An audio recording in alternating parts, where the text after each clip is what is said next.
Morning, everyone. I think we're going to make a start now. So thank you to everyone who's tuned in for today's webinar.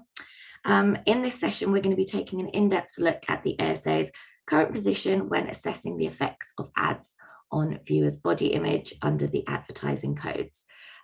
So some of you may know who I am if you've joined any of our training before, but my name's Ramni and I look after all of our training and events here at the ASA. And I'm joined today by Emily, who works on our copy advice team, who's going to be leading on today's session. Just to give you a bit of information about how the webinar will work, Emily's going to take you through all of the content, and then we're going to have some time for questions at the end. So if you think of any questions whilst we're going through today's session, what I would recommend doing is just popping them into the Q&A box. I'll field those questions as they're coming through, and then we'll get around to answering them at the end. We will do our best to get through as many questions as we can. If we have more questions than we have time to answer, we'll follow up afterwards with an email as well. So that's it for me for now. I'm going to hand over to Emily to kickstart today's webinar. Hi everyone, thanks for joining us. As Ramni said, I work on the copy advice team, so that involves giving advice to advertisers, including on issues of body image. Just to say quickly, I have a bit of a cold and a cough that I can't get rid of, so I'm really sorry if I cough a little bit. Hopefully I'll be able to hold out for the half an hour, but just to warn you in advance. So there we go. Just to quickly go over what we're going to look at today. So we'll start off with a very kind of brief overview of the ASA and CAP and what we do. And then the bulk of the presentation will look at social responsibility. So this is the rule that most ASA rulings where they concern body image are considered under this code rule. We'll also have a look at the gender stereotyping rule, because that can also be relevant. And then a brief look at other considerations that you should think about as well, which might apply. We'll kind of look ahead at work that might be coming in the future. And finally, as Ramni said, we'll have a chance for some questions as well. So who are we? So we're made up of two bodies, the ASA and CAP. The ASA administers and enforces the rules, and CAP writes the rules. We also help enforce the rules with some kind of sanctions that we can apply to advertisers who continue to breach the rules. And we also offer advice on the rules. So things like this webinar, we offer bespoke copy advice, and we also have a lot of advice and guidance on our website. And we cover all sorts of things, TV and radio ads, and also kind of non-broadcast advertising like posters, online advertising and leaflets. And there are two codes. So the BCAP code applies to broadcast advertising, so that's TV and radio, and the CAP code applies to non-broadcast advertising, which is everything else. So influencer marketing, own websites, leaflets, posters, press ads, and there are lots of different sections within each code rule that apply to specific sectors and issues as well. So that was very brief, but on to our kind of first section and consideration, which is social responsibility. We'll spend the bulk of the webinar talking about this, because this is the code rule in the section which the ASA will consider when they're looking at complaints about ads which might promote negative body image. So here's the code rule on the slide here, and the rule kind of is the same in each code, and essentially it's quite a general rule which says that ads must be prepared with a sense of responsibility to consumers and society.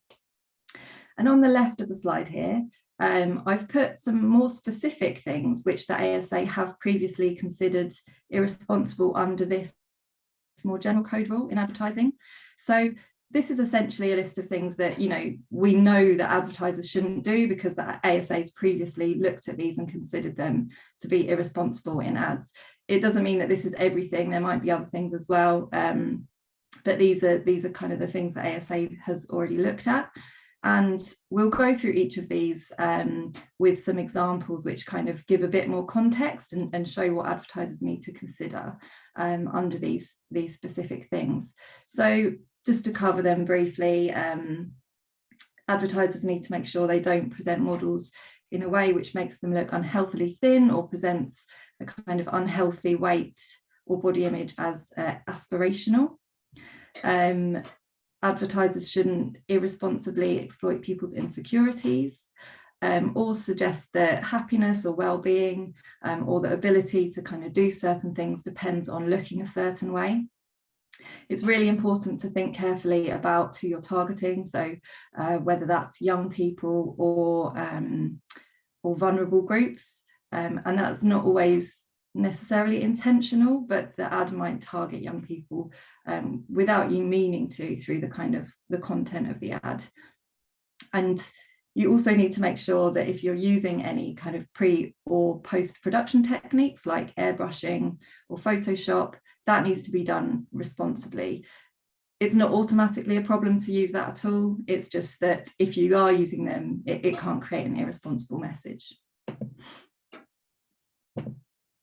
So yeah, as I said, we'll kind of go through those in a bit more detail. So the first one we'll look at is ads which might promote an unhealthy weight. So advertisers must ensure that the models that they use in ads aren't kind of depicted in a way which makes them look underweight or unhealthy, or presents that unhealthy body weight as aspirational. And it's really important to note that the ASA aren't going to make a judgment on the models themselves. It's purely on how the advertisers are depicting those models. So it's an advertiser's responsibility to make sure that models aren't depicted in a way which makes them look unhealthy. And things that the ASA will consider are those on the slide here. So things like lighting and pose, makeup, clothing, and photo editing. And in the past, the ASA has thought about things like makeup which is used, or lighting which is used to create strong shadows on certain areas of the body in a way that kind of makes bones look very very visible, and also makes them look, the model look underweight because of that. And others have thought about things like Photoshop, where Photoshop or editing's been used to create kind of a very unrealistic body and an unachievable body, and presenting that in a kind of idealistic way. We've got quite a few upheld rulings which you can look at on our website if you want to. This particular ad that I have on the slide here is one that the ASA didn't uphold. So the ASA received complaints about this ad on the grounds that the complainants thought the model looked unhealthily thin and was presented as being unhealthily thin. But the ASA considered all these things that we've on the slide. So they looked at the clothing, the pose, the lighting and the makeup, and they didn't think that there was anything here that kind of created the impression that this model was unhealthily thin. So that one wasn't considered problematic by the ASA.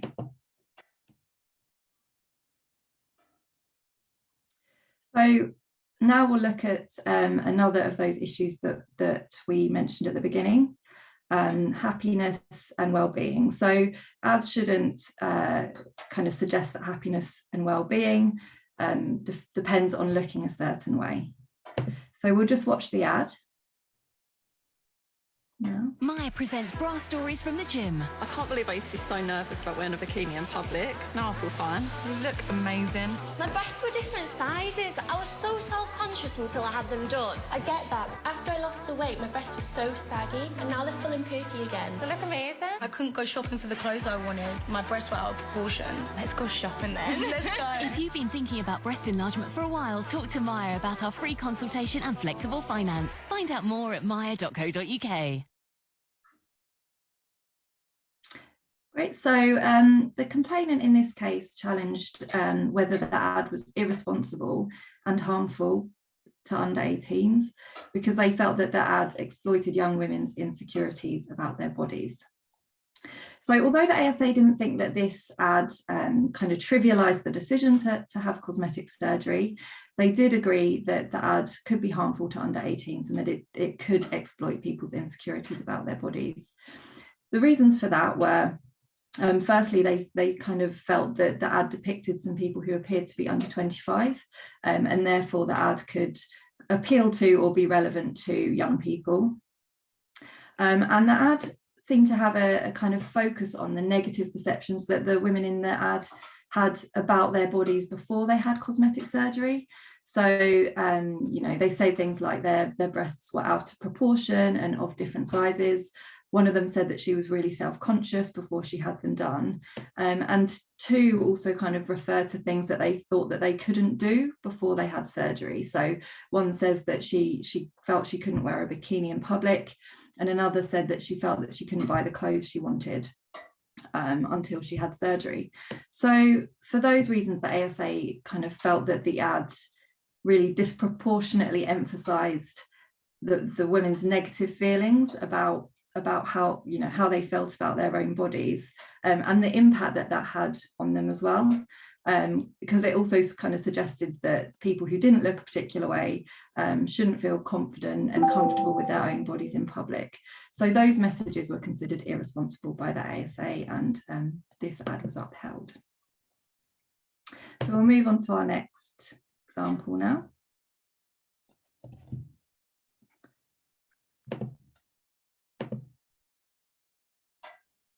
Here we are.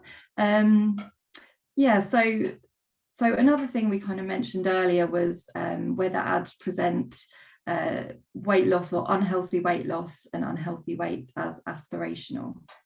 And that's especially going to be the case if an ad suggests that those who are already slim and clearly don't need to lose weight in order to achieve a healthy weight should lose weight for kind of appearance reasons. So it's important to say that in this case, we're kind of focusing on the social responsibility element of the ad, but these ads were also upheld under Section 13 and Section 15. We'll briefly look at those later. Those sections relate to specific rules around selling food products and weight loss products as well. So the complainants felt that these ads promoted dieting products in an irresponsible manner. And the ASA considered that the ads did promote the kind of body images and lifestyles of these two influencers as aspirational, and that it was clear as well from the ad that these two influencers didn't need to lose weight in order to achieve a healthy weight. The ads as well, if you look at the text there, they emphasise how kind of quickly the influencers saw results. So there were references to 7 days, the use of the word quick. And that kind of gives the impression that they lost a significant and noticeable amount of weight in a very short space of time. And the first one on the left of the slide also says that she felt more confident because of that. So because of all those reasons, the ASA felt that they were irresponsible, and because the influencers were presented as aspirational figures, and the ad created the impression that those who are already slim could use products like this to suppress their appetites, and that would improve their confidence. And it also kind of gave the impression that it was necessary or advisable for people who are already slim to lose weight quickly to make them feel better about their bodies.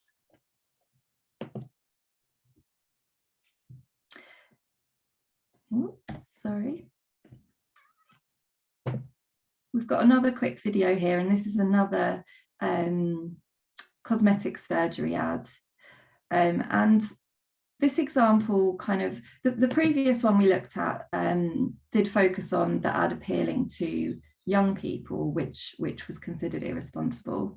This one shows that the ASA might also consider other groups who could be vulnerable in specific contexts. Obviously, not all people, certain groups aren't always vulnerable, but they may be in specific contexts. So this example here was targeting new mothers, and the ASA thought that they might be vulnerable in this context to the specific messages that were given in the ad. We'll just watch the ad and then we'll go through that. We had our little girl and she's our world. Getting back in shape was really hard. I lost the weight, but I lost my chest too. I just thought, I'm going to do something about it. So I had breast surgery with Transform. It's not something I think about now. I just get on and enjoy my life. And I love being able to wear what I want. Visit transforminglives.co.uk to find out more about breast surgery and book a free appointment. I did it for me. So the ASA considered here whether the ads exploited the insecurities that some new mothers might have, about their body image, and was irresponsible for doing so. It's quite clear from the ad that it is targeting new mothers because of the focus on kind of this one individual's experience. And the ad also seems to focus on the kind of negative perception that the woman in the ad had of her own body after childbirth. So because the ASA kind of considered that new mothers who had recently given birth might have experienced quite significant changes to their body shape, some new mothers might be quite vulnerable to this message at that particular time. So the ad was considered irresponsible because it was directed at new mothers and it focused on the kind of negative perceptions that somebody had about her body after giving birth. So it was seen to potentially exploit new mothers' insecurities about their bodies.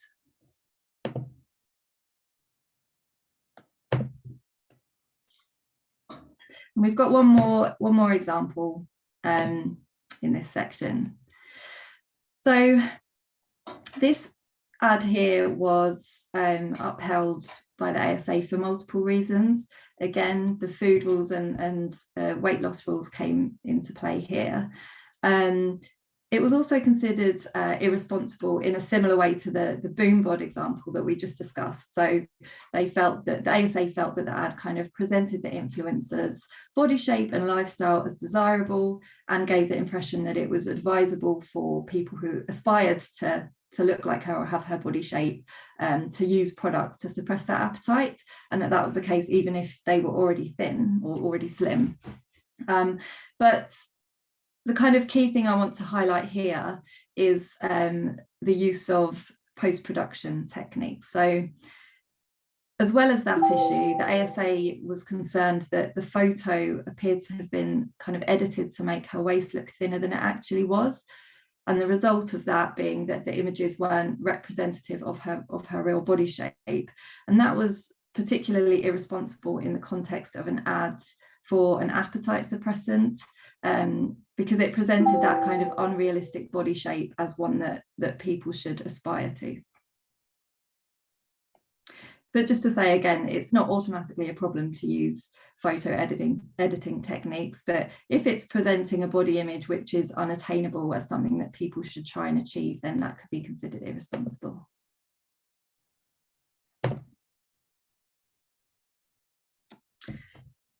So we'll have a quick look at the gender stereotyping rule. There have been lots of ASA rulings which have considered ads under this rule. We haven't had any yet that are upheld in relation to body image, or considered rather in relation to body image, but the rule applies, so it's important to be aware of it. So the rules should be on the next slide. Here we are. Essentially, the rule says that, as you'll see, ads shouldn't include gender stereotypes that are likely to cause harm or serious or widespread offence. And alongside that rule, CAPS published some guidance, and the guidance outlines some kind of guiding principles and example scenarios of the type of things which are likely to be considered problematic. One of those is the one on the left of the slide here, which says that ads shouldn't suggest that people's happiness or emotional well-being should depend on conforming to an idealized gender stereotypical body shape or physical features. And the guidance goes into some examples of the type of presentations which might do that in advertising. We don't have time to kind of go into them all now, but if you want to have a look at them, then have a look at that guidance on our website.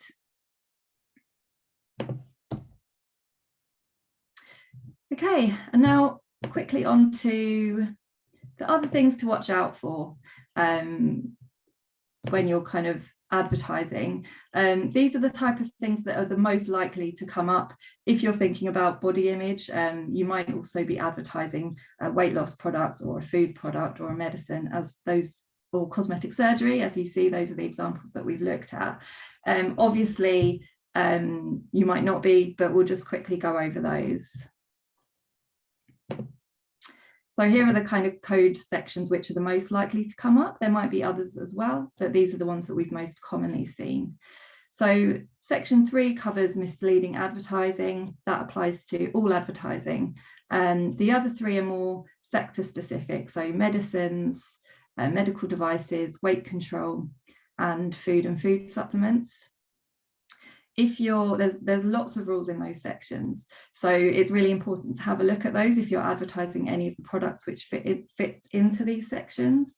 I'll give 2 kind of brief examples just to demonstrate the type of things these sections cover, but definitely have a look at those because there are others that we won't have time to cover today.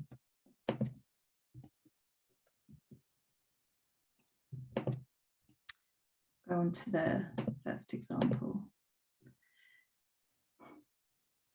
So this example is an ad for a tanning product, and it shows how the use of photo editing or pre and post production techniques can be misleading as well as irresponsible, as we discussed earlier. So in this case, the influencer here applied a filter which made her appear more tanned than she actually was. And because the use of the filter was relevant to the product advertised, which was a tanning product, and because viewers were likely to understand that the influencer had used the product to achieve the results that she was showing in the ad, the use of that filter was considered misleading. Yet, as before, I know I've said this a few times, but it's not inherently problematic to use things like filters or other photo editing techniques. It's only a problem if it kind of exaggerates the efficacy of the product in a way which is misleading or gives an irresponsible message. And bear in mind that there might be other rules which apply to the use of pre and post production techniques. CAP's published some guidance on this topic, so take a look at that on our website if you're using them. And back to this example, which we discussed earlier in the context of social responsibility. Yeah, as I mentioned, as well as being considered under social responsibility, they were considered under section 13 and 15. So section 15 sets certain requirements for making health claims about food in ads for food. And this ad made kind of multiple health claims about the effect that the food could have on your health when using them, and they were claims that weren't authorised and they shouldn't have been made. It also breached a rule in section 13. And that's a rule that states that ads shouldn't refer to a kind of rate or amount of weight loss. So that ad breached the code for that reason as well.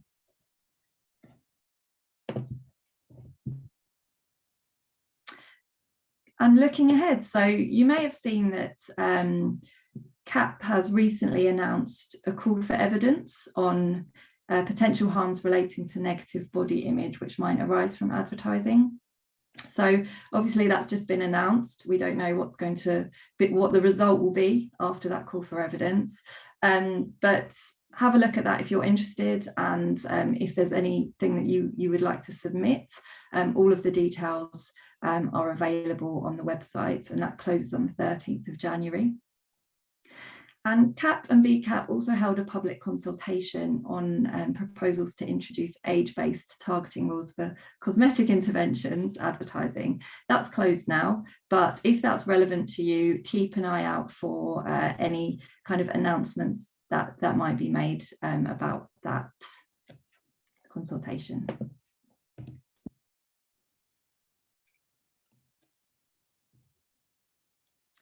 So summarise. So firstly, think about the responsibility rules, take a look at our guidance, and all of the think about all of the things that we've highlighted which the ASA has already considered problematic.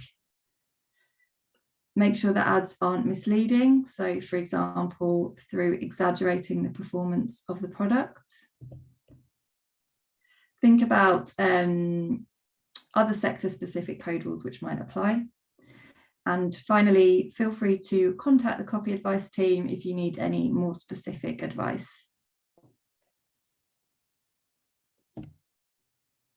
I think Romney might quickly go through the learning that's available before we go on to questions. Thanks, Emily. Yeah, just to quickly give you all a little bit more information about where you can get further advice and guidance from us. We have a really comprehensive e-learning site. So if you're interested in learning a little bit more about different sections of our advertising codes, then you can go and have a look on there. You can purchase modules from £54 and you have access to them for up to 6 months as well. In addition to that, we have lots of other resources available too. So we are on Twitter. That's where we share links to all of our rulings that we publish each week. We also share links to relevant advice articles and guidance as well. So it's a good way to keep up to date. We've also got our insight newsletters, which are really helpful. They're put together by our copy advice team and contain lots of good resources and guidance. We host regular training seminars. So we have our Advice AM training. Some of you may have attended some of those in the past. We've got one coming up next month on digital advertising as well. So that might be of interest. And you can find all the information about those on our website. And as Emily mentioned, the copy advice team are on hand to offer any advice on any materials you might have before going to publication. What I will do is in our follow-up email, I'll include a link on how you can get in touch with the copy advice team and include a number in there as well for you all. But just to finish off, let's take some of the questions that have come through. So someone here has asked if an agency selects an influencer for a paid ad campaign that is thin and the influencer edits their own user-generated content in this style, can that also be flagged? Sure. So influencer advertising, where a brand's kind of, got payment and control over an influencer ad, the advertiser will still have some responsibility for the content of that advertising. So as always, it depends on case by case and the kind of specifics of a particular case, but the advertiser could certainly, be considered partly responsible for any content that's in that ad, including if the ad is irresponsible for kind of promoting an unhealthy body image or underweight, kind of unhealthy, someone who's looks unhealthy and underweight. So yeah, essentially, yes, they could be, yeah. Perfect, thanks, Emily. Someone's asked, have we carried out any research from an influencer's perspective and why some continue to conform to beauty standards and post ad images, even though it can have a negative effect on users' mental health? I'm not sure we have looked at it from that perspective, but Emily, you obviously have more information on that. Agree with you, Romney. I don't believe we have had kind of conducted specific research along those lines. Obviously, we have the call for evidence now that kind of looks at similar issues. So, if ads can have a harmful effect on people's perceptions and body image. So we've got that kind of in the pipeline, but we haven't done so, no. Thank you. Another interesting question here. Someone's asked whether we have any examples of rulings around men's body image. That's a good question. So I mentioned the gender stereotyping rule. As part of that, there was a lot of kind of research. We looked at lots of examples and did public research, consumer research, and that involved a lot of discussion on male body image as well as female body image. You're right that all of the examples we had are on women, and I can't think of any kind of any ASA rulings that have looked at male body image, but that doesn't mean we don't kind of accept that it's the same, and there might be other things that come up when considering male body image. We do have rulings to do with kind of sexualization and objectification of men. So you might be interested to look at those. We have some guidance on sexualization and objectification. And I think a few rulings are kind of explained in that guidance if you want to have a look at that. But yeah, it doesn't mean the ASA would obviously consider the same things if they received a complaint about an ad about body image which featured men. Perfect, thanks Emily. And relating quite closely to that, someone's asked, when it comes to advertising fitness programs, how does the ASA view body types in that sort of environment? Because obviously usually those body types are quite aspirational, so it'll be, you know, men with muscles or ladies with fit bodies. So it's difficult to say until the ASA kind of actually look at a ruling and look at an ad and consider it. But I mean, the gender stereotyping rule might come into play there, because if we're looking at kind of gender stereotypical physical ideals, that the ASA might consider things like, yeah, muscular bodies for men. But as I said, it's really actually difficult to say until the ASA have a particular example that they're considering against those code rules. But they'll certainly apply the kind of same principles and theory and code rules to whoever's kind of presented in the ad. Mm-hmm. Perfect, thanks Emily. And another question here, how do the ASA define healthy and unhealthy weight when looking at some of the complaints, like for the examples that we spoke about? So there are, as I mentioned, the code rules in section 13 briefly. There are code rules in there around kind of what's considered an unhealthy and a healthy weight. I'd want to look at those code rules to kind of give you a really specific answer. It's worth looking at those, but I know that the ASA do consider kind of things that are accepted by public health organisations when they're considering what's unhealthy and what's healthy, rather than kind of making a judgment themselves. Mm-hmm. Perfect, thanks Emily. I think that is pretty much it for questions. Unless anyone has any other questions, feel free to pop them into the Q&A box. But I will follow up with an email with a recording to today's session, so you're able to watch it back, a copy of the slides, and information about how you can get in touch with the copy advice team as well.